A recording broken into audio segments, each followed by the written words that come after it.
Hello friends, जैसे कि मेरी लास्ट वीडियो सेमीकंडक्टर की बनी हुई थी, उसमें मैंने आपको इंट्रोडक्टरी पार्ट बताया था। ठीक है, तो आज मैं इसमें कंप्लीट करने जा रहा हूं अपना पीएन जंक्शन डायोड। और इसके अंदर मैं आपको बताऊंगा कि इसमें फॉरवर्ड बायसिंग, रिवर्स बायसिंग और IV characteristics as per the syllabus जो भी आपका टर्म 2 का डिक्लेयर हुआ है। ओके, तो चलिए शुरू कर लेते हैं वीडियो। पीएन जंक्शन बच्चों स्टार्ट करने से पहले सबसे पहले आपको ये समझ लेना चाहिए कि पी और एन जंक्शन किसको कहा जा रहा है। अगर आपने मेरी पहली वीडियो देखी है तो उसमें आपको पता चल जाएगा और आई होप आप उसको देखो भी जाके, और अदरवाइज मैं आपको यहाँ भी इंट्रोड्यूस कर रहा हूँ। तो पीएन जंक्शन ये वाला जो टॉपिक है बच्चों, ये वाला जो मैं वीडियो में सबसे पहले कवर कर रहे हैं पीएन जंक्शन, इसमें इसको समझने से पहले हम इसको समझने के लिए सबसे पहले हम पी टाइप और एन टाइप समझेंगे। ओके, पी टाइप और एन टाइप क्या है कि जैसे कि मैंने आपको ऑलरेडी बताया हुआ है, पी टाइप का मतलब होता है पॉजिटिव। पी टाइप का मतलब हो गया पॉजिटिव से रिलेटेड है इसका। ठीक है, पॉजिटिव का मतलब हो गया इस केस में होल, इस केस में हो गया होल यानी कि एनएच। तो एनएच कहने का मतलब ये हो गया, यहाँ पे मेजोरिटी कैरियर्स जो हो गए आपके क्या हो गए, होल्स हो गए। Majority carriers holes. होल्स का मतलब ये हो गया कि उसके अंदर क्या होता है, पॉजिटिव साइड, यानी कि ये वो साइड यहाँ पे बन जाती है, पॉजिटिव साइड बन जाती है, जिसकी वजह से होता क्या है कि आपके अगल बगल वाले जो इलेक्ट्रॉन्स होते हैं वो अट्रैक्ट होना शुरू हो जाते हैं और वहां पे फिर पॉजिटिव साइड क्रिएट हो जाती है। फिर ये यहाँ से यहाँ, फिर इस तरीके से ऐसे। तो क्या होता है कि पॉजिटिव के होने की वजह से इलेक्ट्रॉन की ड्रिफ्टिंग शुरू हो जाती है। तो आपको क्या दिखेगा इस केस में कि आपका पॉजिटिव जो है वो आपको मूव होता हुआ दिखेगा। पहला पॉजिटिव आपको यहाँ दिख गया, सपोज करो ये बीच में दिख गया, फिर दूसरा दिख गया इस वाली जगह पे, तीसरा दिख गया आपको इस वाली जगह पे। ठीक है, तो इस तरीके से आपको पूरे उसमें पॉजिटिव घूमता हुआ दिखेगा, जिसको आप कहोगे होल्स। तो मेजोरिटी कैरियर्स यहाँ पे क्या हो गया, होल्स, और यहाँ पे आपके होल्स ही इसमें मूवमेंट करते हुए मिलेंगे। तो इस तरीके के जो आपके सेमीकंडक्टर्स होते हैं वो कौन से होते हैं, पी टाइप सेमीकंडक्टर्स होते हैं। Okay, P type semiconductors. Similarly होता क्या है कि नेक्स्ट जो होता है आपका एन टाइप। एन टाइप के अंदर आपका होता है, एन टाइप का मतलब हो गया आपका नेगेटिव से। किससे हो दिया, नेगेटिव से। इसमें जो होल्स नहीं होते, इसमें क्या होते हैं, इलेक्ट्रॉन होते हैं, इलेक्ट्रॉन्स। ठीक है, अब ये जो इलेक्ट्रॉन्स होते हैं ये आपके क्या होते हैं, यहाँ पे ये आपके मेजोरिटी चार्ज कैरियर्स होते हैं। Majority charge carriers, majority carriers electrons. तो मेजोरिटी कैरियर्स यहाँ पे क्या हो गए, इलेक्ट्रॉन्स हो गए।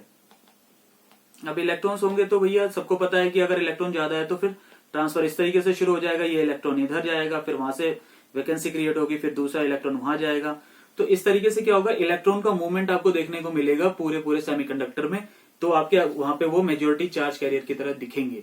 तो अगर आपका इलेक्ट्रॉन मूव करेगा तो आपको इलेक्ट्रॉन मूवमेंट से क्या होता है कि आपको इलेक्ट्रिसिटी जनरेट करती है, करंट मूव करना शुरू कर देता है। ओके, तो पी टाइप और एन टाइप आपको समझ में आ गया। अब मैं बात कर रहा हूं पीएन जंक्शन की। पीएन जंक्शन बच्चों क्या होता है कि जब आप पी और एन टाइप को, पी टाइप को और एन टाइप को एक दूसरे के क्लोज लाते हो, एक दूसरे के क्लोज लाते हो और इतना क्लोज ले आते हो कि वो एक दूसरे में डिफ्यूज होना शुरू कर देते हैं। डिफ्यूज इन द सेंस कि वो एक दूसरे में ओवरलैपिंग करना शुरू कर देते हैं, ओवरलैपिंग करना शुरू कर देते हैं। तो उसमें क्या होता है आपका, वहां से आपका हो गया कि वहां पे वो क्या बन गया, आपका पीएन जंक्शन बन गया।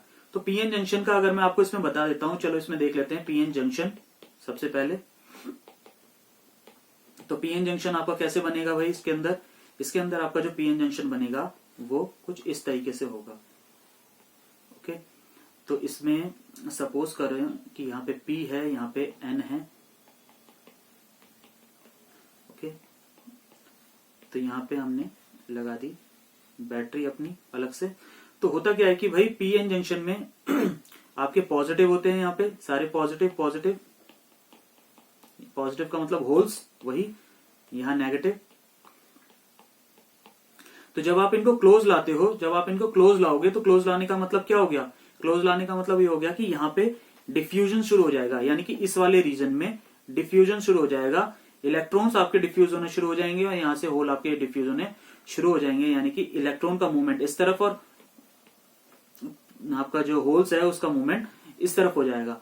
तो होता क्या है कि जहां डिफ्यूजन होता है वहां पे थोड़े हद तक वो क्या करते हैं, एक दूसरे के ऊपर ओवरलैप कर देते हैं। तो माइनस वाला आपका पोर्शन इधर आ जाता है, प्लस वाला पोर्शन आपका इधर आ जाता है। तो ये वाला जो आपका हो गया सेक्शन, ये वाला जो सेक्शन हो गया, इसी चीज को आप डिप्लीशन लेयर भी बोलते हो, डिप्लीशन लेयर। तो डिप्लीशन लेयर भी इसी चीज को बोला जाता है। तो इसमें होता क्या है कि ये डिप्लीशन लेयर एक तरीके से आपका, जैसे हम कंडक्टर के अंदर बात करते हैं तो यहाँ पे ये आपका रेजिस्टर की तरह काम करता है, यानी कि रेजिस्टेंस की तरह काम करता है। तो होता क्या है कि इस वाली फील्ड में आपका जो करंट का फ्लो ये अवॉइड करने की कोशिश करता है, ठीक है। तो आपका अगर आप देखो कि इस पूरे पीएन जंक्शन में आपका जो नेट इलेक्ट्रिक फील्ड है, जो टोटल इलेक्ट्रिक फील्ड है वो यहां से यहां ट्रांसफर हो रहा है, यानी कि इस वाले पॉजिटिव टू नेगेटिव।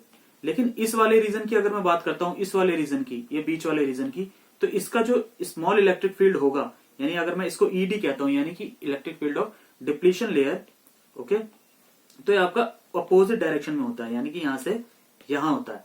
अपोजिट होने का मतलब माइन्यूट ही सही, लेकिन ये अपोजिट होता है, यानी कि अवॉइड कर रहा है आपका क्या, फ्लो ऑफ इलेक्ट्रॉन्स या फ्लो ऑफ करंट आपका अवॉइड कर रहा है एक तरीके से। तो ये डिप्लीशन लेयर, ये जान के रख लीजिए, डिप्लीशन लेयर जितनी पतली होगी उतना ही अच्छा आपका सेमीकंडक्टर माना जाता है, और ये डिप्लीशन लेयर जितनी चौड़ी होगी उतना ही बेकार आपका सेमीकंडक्टर बोला जाएगा। ओके, करंट ये उसी हिसाब से क्या करेगा, फ्लो करवाएगा। पतले रीजन में अच्छा करंट फ्लो होगा, चौड़े रीजन में कम करंट फ्लो होगा।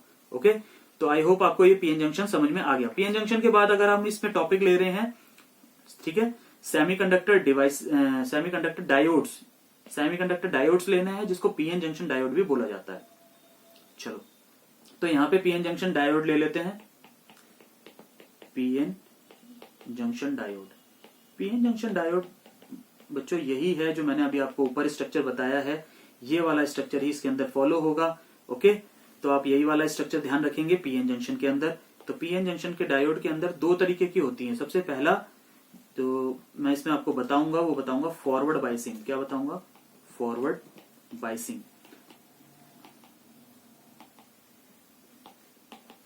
ठीक है, तो फॉरवर्ड बाइसिंग इसमें थोड़ा समझ लेते हैं यहाँ पे। तो इस तरीके से होता है बच्चों, ये देख लेना, यहाँ पे ये आपकी डिप्लीशन लेयर होता है, ये आपका ये हो जाता है, ये माइनस माइनस, ये प्लस प्लस। ठीक है, फॉरवर्ड बाइसिंग का बच्चों इसमें मतलब होता है कि फॉरवर्ड का मतलब हो गया कि आपका जो आपने बैटरी लगाई है या एक्सटर्नल ईएमएफ दिया है, वो आपका एक्सटर्नल ईएमएफ इस तरीके से है कि आपका पॉजिटिव यानी पी, यानी ये positive positive, negative negative, okay, यहाँ negative negative negative negative negative, ये हो गया आपका पॉजिटिव। ओके, फॉरवर्ड बाइसिंग हम तब कहते हैं जब आपका जो हमारी एक्सटर्नल ईएमएफ यानी एक्सटर्नल बैटरी लग रही है, उसका पॉजिटिव एंड पी के साथ ही कनेक्ट हो, उसका पॉजिटिव एंड इस पी के साथ ही कनेक्ट होगा, तो इसको कहेंगे। और नेगेटिव एंड इसका माइनस यानी कि इलेक्ट्रॉन वाली साइड से, एन टाइप की साइड से कनेक्ट होगा। तो पॉजिटिव पॉजिटिव से कनेक्ट है, नेगेटिव नेगेटिव से कनेक्ट है, इसको बोला जाता है फॉरवर्ड बाइसिंग। इसको क्या बोलते हैं? Forward biasing. देखो, फॉरवर्ड बाइसिंग की जो कैरेक्टरिस्टिक है, इसमें करंट जो है वो अच्छा फ्लो होता है, current flow is good like conductor. तो इसमें करंट जो आपका फ्लो होता है वो कंडक्टर की तरह अच्छा फ्लो होता है, क्योंकि इसके अंदर जो ये डिप्लीशन लेयर है, देख लो बच्चों, ये बहुत नैरो है। कैसी है? नैरो। तो नैरो होने का मतलब ये है कि जितनी ज्यादा मैंने आपको बताया था नैरो, तो इसका मतलब होता है आपका लो रेजिस्टेंस। क्या होता है? Low resistance. लो रेजिस्टेंस का मतलब हो गया आपका narrow depletion layer.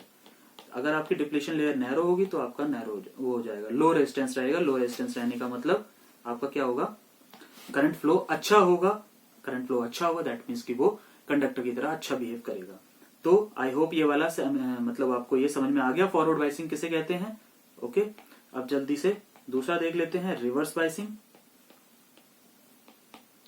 Reverse biasing में बच्चों क्या होता है? रिवर्स बाइसिंग में इसका ठीक अपोजिट हो जाता है आपका।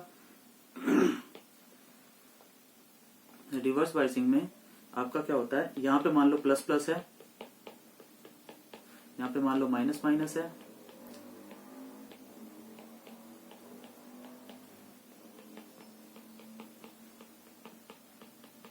इसमें क्या होता है ना बच्चों, इसमें आपका इसको जो एक्सटर्नल बैटरी से कनेक्ट करा जाता है, इसको एक्सटर्नल बैटरी से जो कनेक्ट किया जाता है वो अपोजिट तरीके से, अपोजिट पोलैरिटी से कनेक्ट कर दिया जाता है। यानी कि नेगेटिव को पॉजिटिव से कनेक्ट कर देते हैं और पॉजिटिव को नेगेटिव से कनेक्ट कर देते हैं। यानी कि पी टाइप आपका एन की तरफ से कनेक्ट हो जाएगा, पी टाइप आपका एन की तरफ से कनेक्ट हो जाएगा, और आपका एन टाइप पी की तरफ से कनेक्ट हो जाएगा। तो होगा क्या कि इसके अंदर ये जो डिप्लीशन लेयर जो बन रही है, इसका जो इंटरनल अपोजिट इलेक्ट्रिक फील्ड है डिप्लीशन लेयर वाला, ये आपका बढ़ जाएगा। ये आपका बढ़ने का मतलब हो जाता है आपका ये वाला जो एरिया है, यानी कि ये जो बीच वाला एरिया डिप्लीशन लेयर वाला जो एरिया है, ये ब्रॉडर हो जाता है।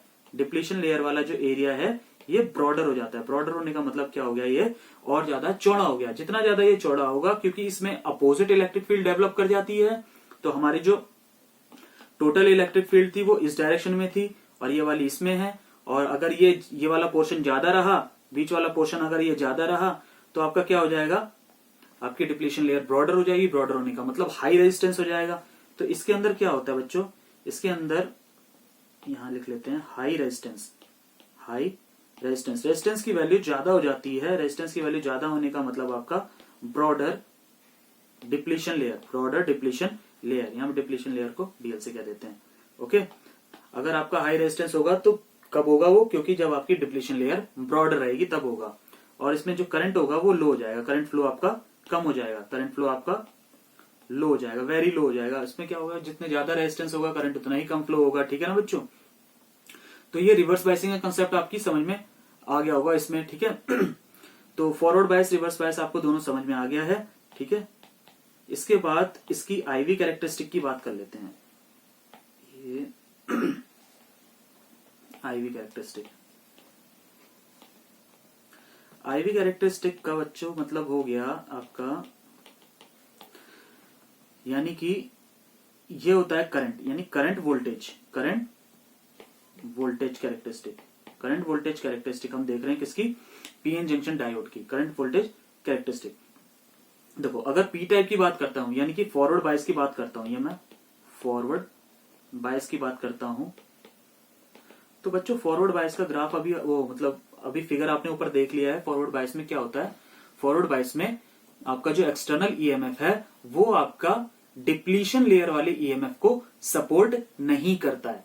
डिप्लीशन लेयर मतलब जो आपकी बीच में जो थिन और नैरो जो मैंने आपको डिप्लीशन लेयर समझाया है, अगर आप एक्सटर्नल फील्ड कुछ ऐसा लगा दो कि वो डिप्लीशन लेयर वाले को सपोर्ट कर जाए, तो डिप्लीशन लेयर चौड़ी हो जाती है, जिसकी वजह से करंट फ्लो नहीं होता है। तो फॉरवर्ड बायस में ऐसा नहीं होगा, और वो आपका क्या होगा कि जो एक्सटर्नल ईएमएफ लगा रहे हो वो आपका डिप्लीशन लेयर के इलेक्ट्रिक फील्ड का अपोज करेगा, जिससे कि डिप्लीशन लेयर पतली हो जाएगी। पतली होने का मतलब आपका रेजिस्टेंस कम हो जाएगा और कंडक्टर में करंट, यानी कि PN junction behave like a start behaving like a conductor, और करंट अच्छा फ्लो करेगा। ठीक है, इसकी कैरेक्टरिस्टिक देख लो, यहां पे मैं ड्रॉ कर रहा हूं इसकी कैरेक्टरिस्टिक, यहां पे फॉरवर्ड बायस की। तो यहां पे रखेंगे हम इसका क्या, वोल्टेज, फॉरवर्ड बायस का वोल्टेज रख लेते हैं यहां पे। ठीक है, और यहां पे रख लेंगे फॉरवर्ड करंट। इसको लिख रहा हूं मैं फॉरवर्ड करंट, क्योंकि फॉरवर्ड बायसिंग की बात कर रहा हूं मैं। Forward current, forward current I, जो कि होगा आपका मिली एम्पियर में। किस में होगा, मिली एम्पियर में। तो इसका जो ग्राफ है तो वो किस तरीके से चलेगा, 1 2 3 4, अगर मैं इस तरीके से बढ़ा लेता हूं और इसका वोल्टेज 0.1 0.2 0.3 0.4, तो इस तरीके से अगर जाएगा तो ये इसका जो ग्राफ होगा वो इस तरीके से बढ़ेगा। देख लो बच्चों यहाँ पे, तो फॉर द सेक अगर मैं बात करता हूं तो कुछ कुछ इतना लीनियन सा होगा, और यहां से एकदम से पिक पकड़ लेता है।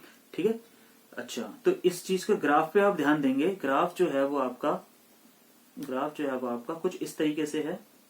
ओके, अच्छा, तो इसकी कैरेक्टरिस्टिक को समझो बच्चों। ठीक है, तो इसकी कैरेक्टरिस्टिक जो रहेंगी वो क्या रहेंगी, यहाँ पे ये देखो, ये जो ग्राफ की वैल्यू है, अगर आप एक्सटर्नल वोल्टेज आप थोड़ा थोड़ा बढ़ाते जा रहे हो, ये जो आप बढ़ाते जा रहे हो ये वाली वैल्यू, इस वैल्यू पर आपका जो शुरू में यानी कि शुरुआत में आपका जो करंट है, यानी कि फॉरवर्ड करंट है, वो आपका ऑलमोस्ट जीरो के आसपास ही रहेगा।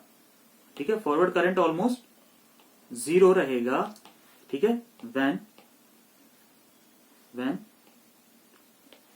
स्टार्ट्स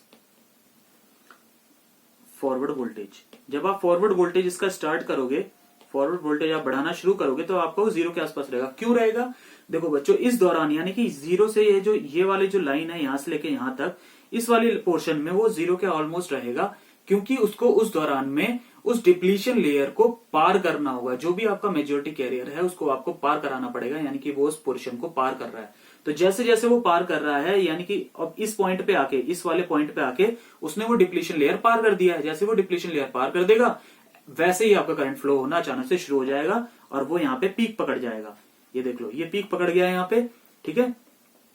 अब अगर आप इस वाले पॉइंट को, यानी कि इस वाले पॉइंट को पीछे की तरफ एक्सटेंड करते हैं और वो पॉइंट आता है आपका यहाँ पे, तो इस वाले पॉइंट को बच्चों, इस वाले पॉइंट को हम बोलते हैं नी वोल्टेज। क्या बोलते हैं? नी वोल्टेज। तो ये जो नी वोल्टेज है ये आपका कौन सा पॉइंट है? ये ऐसा पॉइंट है कि जिस पॉइंट के बाद आपका करंट फ्लो होना अचानक से शुरू हो जाता है, क्योंकि वो डिप्लीशन लेयर पार कर चुका है। डिप्लीशन लेयर पार करने का मतलब कंडक्टर बन गया है। कंडक्टर बनने का मतलब अब आपका हल्के वोल्टेज पे भी वो करंट देना शुरू कर देगा, अच्छे तरीके से अपनी फुल एफिशिएंसी पे वो करंट देना शुरू कर देगा। इसलिए वो अचानक से करंट का पीक देखने को आपको उसमें मिल गया है। ओके, चलिए ठीक है। नेक्स्ट केस में अगर हम बात करते हैं रिवर्स बाइस की, किसकी बात कर रहे हैं? रिवर्स बाइसिंग में। रिवर्स बाइसिंग में अगर मैं बात करता हूं बच्चों, तो रिवर्स बाइसिंग में ग्राफ हम इस तरीके से ले लेते हैं, जहां पे आपका ये होगा रिवर्स वोल्टेज, ओके, और ये वाला हो जाएगा आपका रिवर्स करंट।